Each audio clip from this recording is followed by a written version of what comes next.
nagte-trending po ito, no, si Gabriel Go, yung pumalit kay Nebriha. Diba? Kilala niyo mo po ito, yung Chinese na to, no? Half Philippines, half Chinese po ito.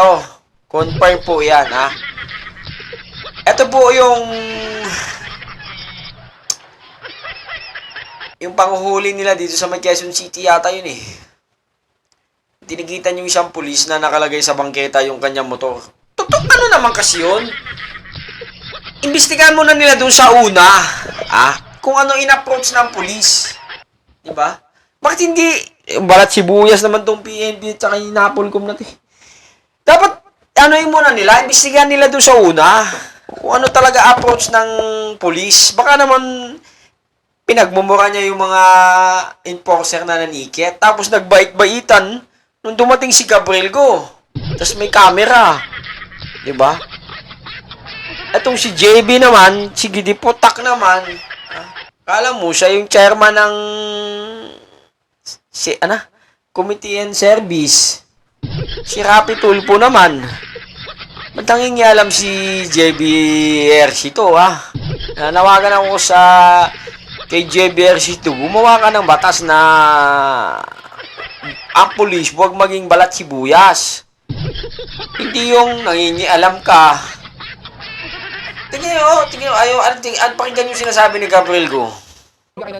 Ito yung patunay na kahit pulis, huwag mong i-blurred, kahit mayaman, mahirap, huwag mong i-blurred. Ang unfair naman nung kung mahirap lang ang nilalabas mo. Dapat mayaman, mahirap, pulis, non-commission, commission, or sinong Poncio Pilato, huwag mong i-blurred. Yun ang tunay na matapang, hindi yung pag mayaman, pag pulis, kailangan i-blurred. Pag mahirap, pakita mo ka, ganun. Wala bang Data Privacy Act yung mga mahihirap? Yung Data Privacy Act na yan, sa'yo lang ba yan, JBRC to? Sa'yo lang ba na-apply yan? Sa yung mga mayayaman?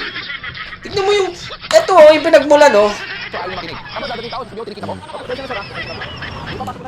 Ayaw niyang makinig. Binalikan na yan. Tapos binalikan pa ulit, nandiyan pa rin. So kahit man sino yan, wag mo lang galangin. Gago! Diba? Tapos, si panigurado yan, binastos pa yung enforcer niya, kaya ganyan magsalita si Gabriel Go. Hindi nila yung context na nauna, yung pangyayaring nauna, hindi nang balita nila. Yung approach, sabi nga, hindi ko gusto yung approach mo. Ano nga ba yung approach ng police dun sa maninikit, dun sa tao, dun sa mababang ranko na enforcer? Tapos nung nakita mo si Gabriel Go, tsaka ka sorry, diba? Tapos nakita kang camera, Gabriel Go, sorry ka. Diba? Ang babaw naman nun. Tapos magsasampa ng Data Privacy Act. Kasi hindi daw blinod yung mukha. Yung offense na nagawa ni Mr. Go sa PNP, talagang medyo malalim ang tama. Kasi, naging malalim yun? Ano ba approach ng police? Dapat tinuturuan nyo rin yung mga commission nyo.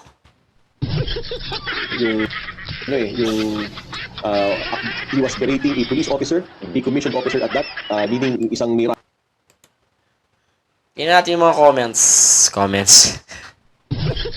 Pag pulis sabihin, pinapahiya, pero pag simpleng tao, wala kayong reaksyon. Tama! Ginagawa ni Gabriel Go ang trabaho niya kahit kasuhan. Ninyo sigaw na sa batas at alam ng gobyerno. Tama na, Polcom. Illegal parking nga ang pulis. Dapat sumunod sila sa batas. Kung ayaw nila, di mapahiya. Sir, hindi siya pinahiya. Tapos naman ang ginawa ni Gab Godi.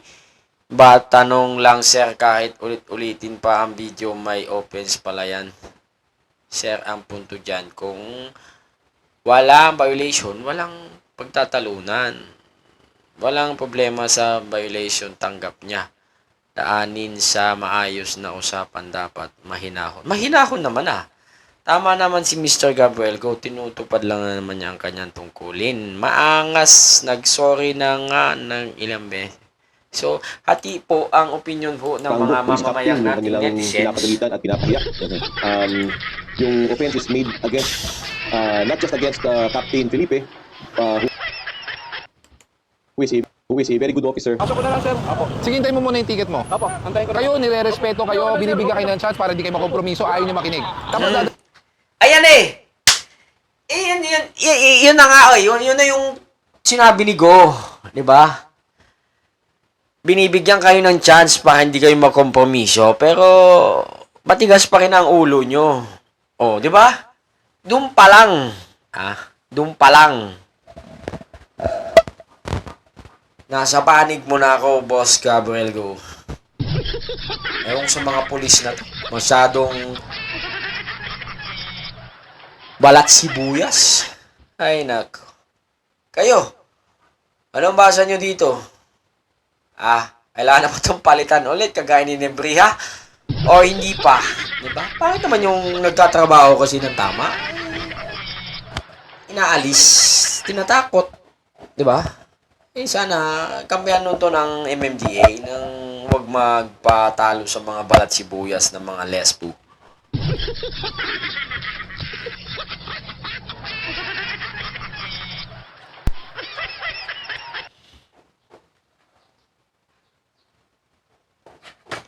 Ayun lang, hanggang sa muli. Like, comment, and subscribe!